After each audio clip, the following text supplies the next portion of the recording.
Hi folks, John from Designed Elegance Pastry Shop here. How you doing? Welcome back to the channel. I hope you're well. So for tonight's lesson, we're going to make blondies, aka white chocolate brownies. So let's get started. First thing we're going to do is we're going to take some white chocolate chips here. We got 12 ounces. We're going to put them in a bowl here. And then we're going to take 3 sticks of butter. So basically we're looking at 12 ounces and 12 ounces. 1. And I'm using salted butter. If you want to use unsalted butter at home, if that's what you're using, just make sure you add a pinch of salt to your mix, about a teaspoon or so. Because, like I said, I'm using salted butter, I'm not going to worry about adding salt to my mix. Okay, so we're going to take just a moment, and I'm going to use the microwave to melt this into a slurry. Once it's nice and smooth, I'll be right back. Hi, we're back again. Okay, so I've used the microwave to melt my butter and my white chocolate mixture. Notice it's not completely melted out. I don't want to overcook it. I don't want to separate the butter, so to speak. So I just let it go for about 1.5 minutes on 30-second pulses. And now I'm going to use a whisk. I'm just going to stir this to see where it is. Now, the butter, what you're looking for is for the white chocolate to smooth into the butter. It takes a little bit of work at first, but then once some of the white chocolate gets melted in, it becomes a lot easier. You want to just be careful you don't slosh it too much. Okay. See how the white chocolate is starting to blend in a little bit? It is going to take a little bit of work. You just got to be patient. I might have to put it back in the microwave for another 15 or 20 seconds, but we'll see. Basically what I'm looking for is enough heat. I don't necessarily need it to be absolutely perfect at this point, completely smooth, because the mixer will do a little bit of work for me at the end, but I don't want to have big chunks of white chocolate.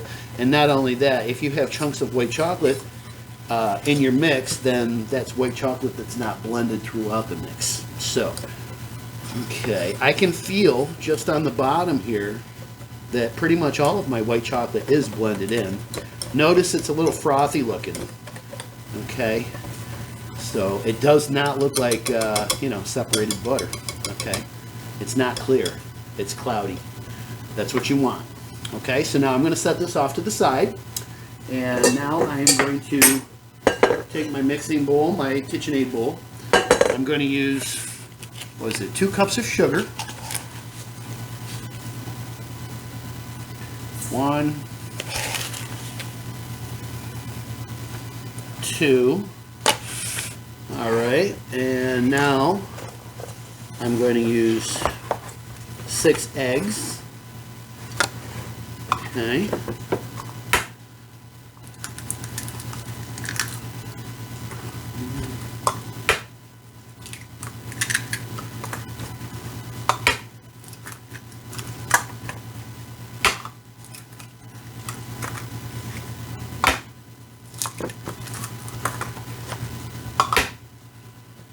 Alrighty, 6 eggs in the bowl.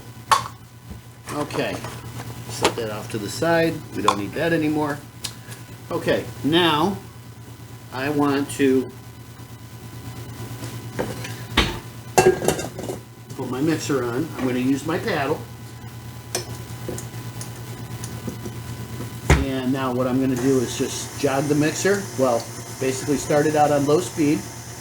I want to blend the eggs and the sugar very well till they're almost lemony. Now that it's incorporated, I can turn the mixer up a little bit. We're going to let this smooth out a little bit, get a little bit frothy.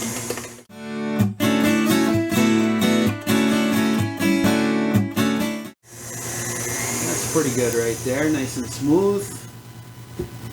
Okay, now Okay, I'm gonna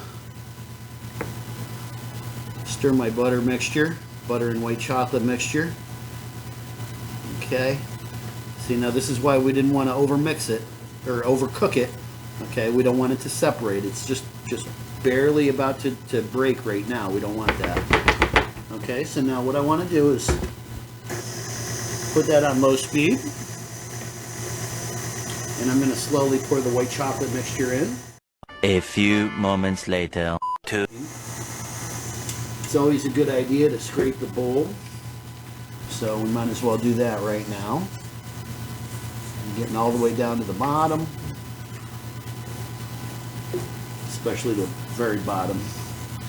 Okay, and now I'm just going to I'm going to wipe my spatula off on the paddle. That's what I normally do. Okay. Turn this back on low.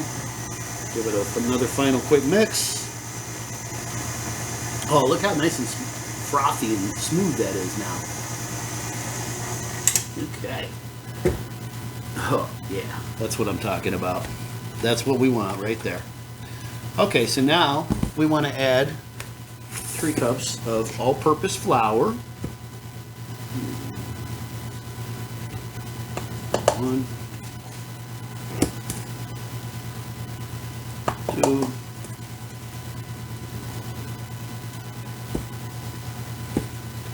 3. Okay, and then I also want to, at this point, add a nice full cup of pecans. Actually, I'm going to keep it up just a little bit. Okay. Those all in at the same time. Okay, now, very gentle on the mixer. This is jogging the mixer. We don't want all the flour to poof up into our face. Okay.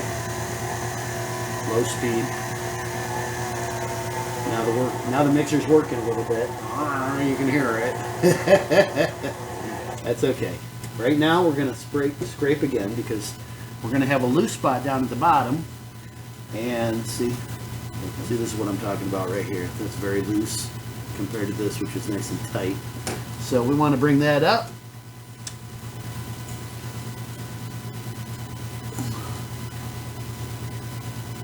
And then, of course, we want to work this down.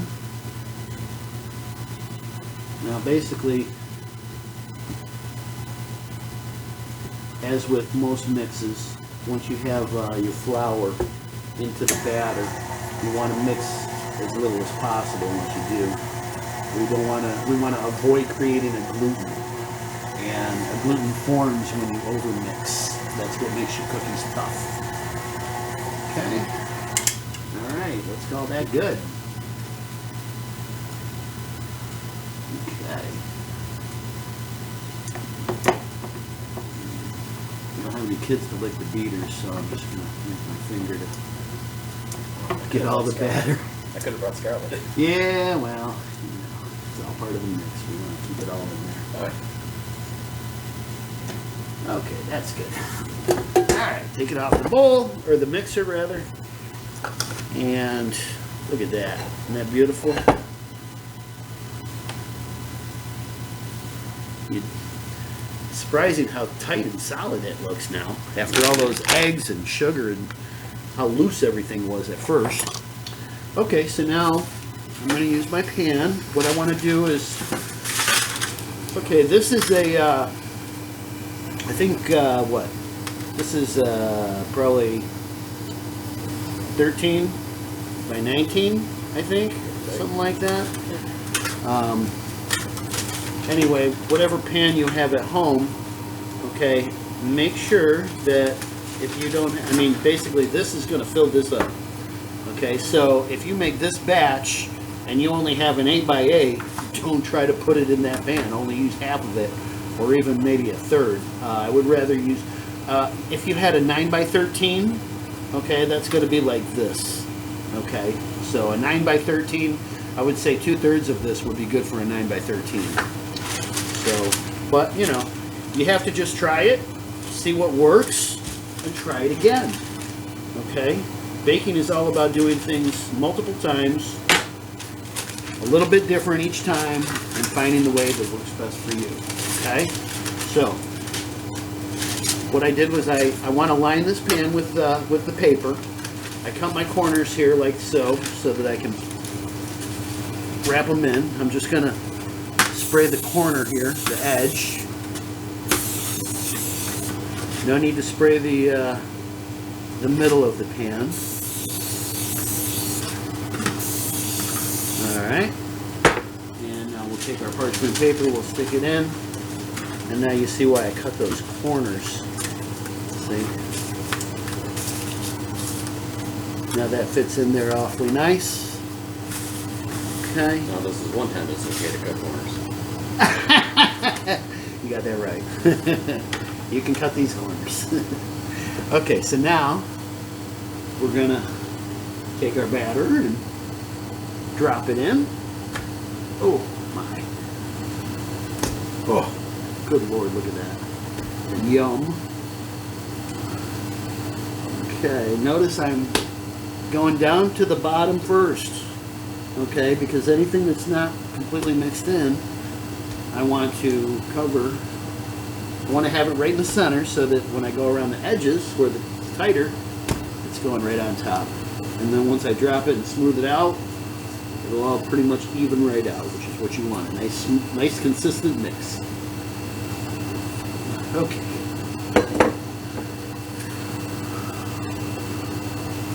Now we're just gonna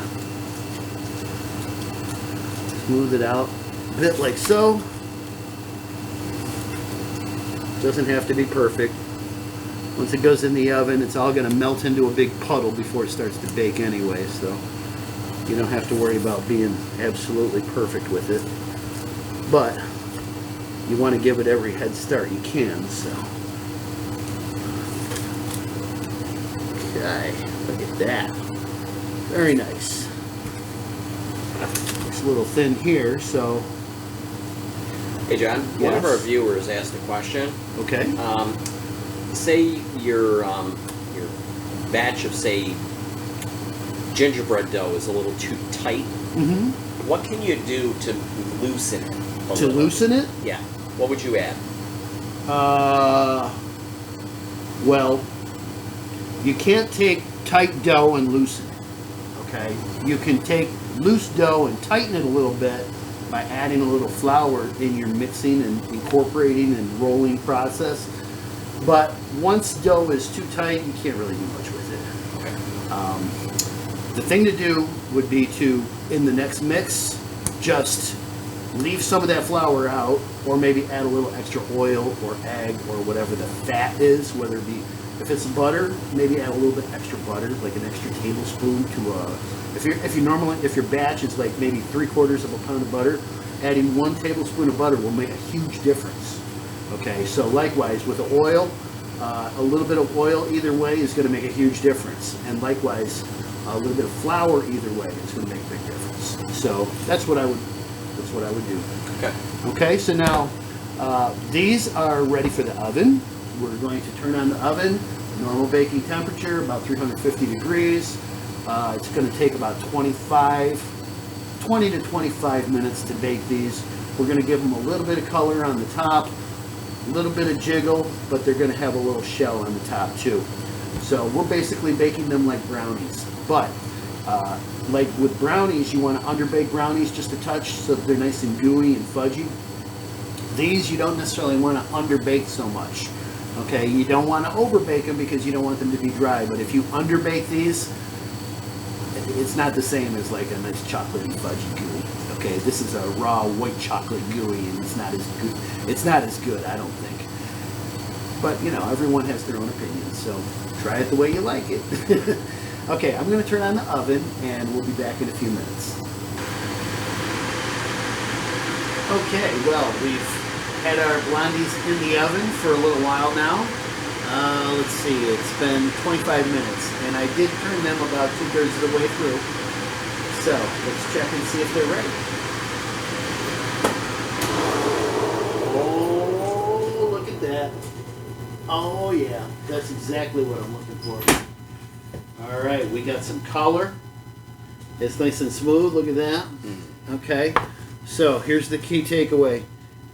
You got a little brown around the edge, and it's sucking away from the pan, just a tiny little crack. Okay, see, that means that the edge is done enough.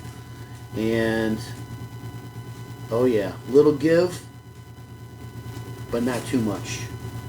This is very nice. These are perfect. Okay, so we're gonna want these to cool, and there's a couple of different ways that we can decorate them, but let's let them chill out first, and then we'll take it from there. Excuse us. Okay, so we have taken our Blondies, we've chilled them down for a short while, and now I'm going to pop them out of the pan. I have in the meantime taken some butterscotch chips from the grocery store. I've put them in this glass container, and I've already melted them in the microwave for a minute. So let's pop this brownie out, or Blondie out, excuse me. Okay, what I'm doing is I'm just going around the edge with my little spatula here, just to make sure that it's loosened away from the side of the pan.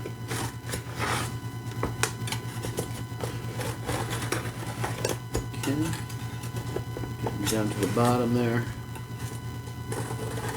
Alright, so now I'm going to pop this out.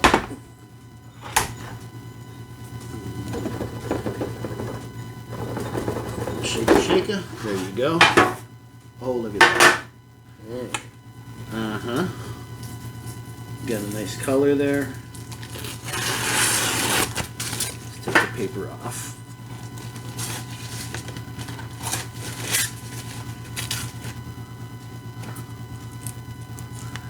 Very, very important that you get all the paper fragments, especially around the corners, obviously.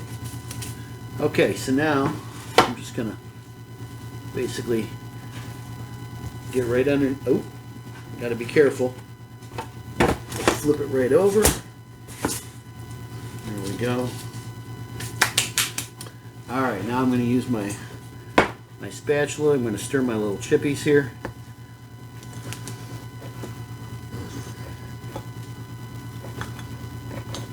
A few moments later. Alright, so make a little paper bag here.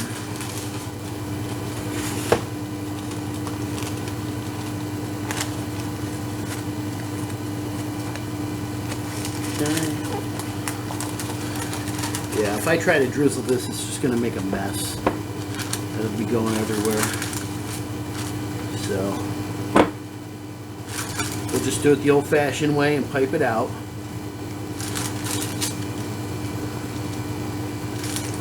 Okay, that should be another nice amount here. Work it down a little bit.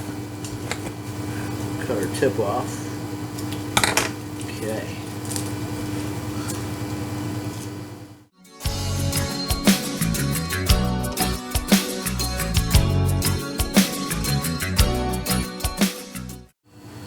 Okay.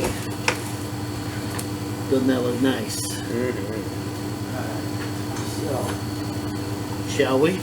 Yes, we shall. Yes, we shall. Alright, let's start with this. And I am going to move this guy. Oh, it's still a little bit warm on the inside. Oh, heck yeah. Cut that off there. There. Alright. You ready, my friend? I sure am. There you go. Here's a little piece of Blondie. With a little caramel on top. Little pecans in there. Look at that. Oh yeah. Oh, a nice rich vanilla flavor, eh? Yeah. Folks, you have got to try this recipe. Oh man. Here, a little more caramel. Isn't that good? Oh yeah. Oh, this is delicious. Wow. Oh my god. This is like comfort. January comfort food right here. Yeah. What do you think? You're not talking.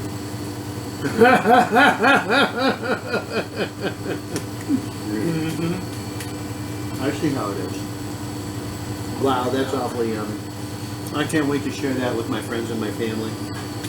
Yeah, this is decadent. You like that? Mm-hmm. Yeah, I like it too.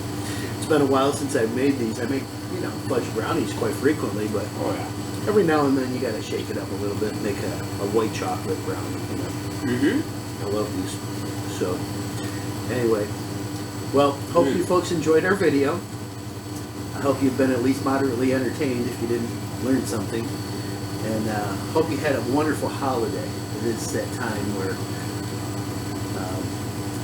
just celebrated Christmas and the New Year, and we're getting on to January, and hopefully it's going to be real nice. So hope everyone's having a wonderful start to their new year, and we're going to be back with lots more videos coming up. So we'll see you next time. And don't forget to bake with love and joy so that everything's delicious. Thank you.